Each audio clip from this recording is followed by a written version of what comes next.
করে রাখার চেষ্টা করছিলাম, কিন্তু পারিনি। মনে হয় আমি এটা কোনদিন পারবো না। এটা তোমার ভুল ধারণা, কারণ একজন মানুষ চেষ্টা করলে সব কিছু পারে। শুধু মানুষ না, একটা প্রাণী দিয়ে তোমাকে আমি এক্সাম্পল দিই। তো অনেকদিন আগে হাতির ছোট বাচ্চাকে বন থেকে নিয়ে আসা হয়েছিল। তো সেই বাচ্চাটাকে বড় করা হয়েছে, ধীরে ধীরে বাচ্চাটা বড় হয়ে ওঠে। কিন্তু যখন হাতির বাচ্চাটাকে বন থেকে নিয়ে আসা হয়েছিল ছোট অবস্থাতে, সে শিকল ভাঙার অনেক চেষ্টা করছে, কিন্তু সে কখনোই পারেনি।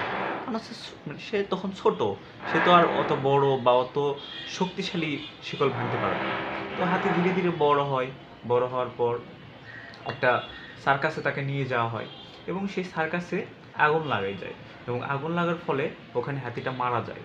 এখন হাতি মারা গেল কেন? হাতি মারা যাওয়ার প্রধান কারণ হলো সে চেষ্টা করেনি। কারণ সে বড় অবস্থায় সে যদি এক চেষ্টা করতো তাহলে ওই শিকলটা অনায়াসে ভেঙে যেত। তো চেষ্টা করতে হবে, চেষ্টা করলে সবই সম্ভব।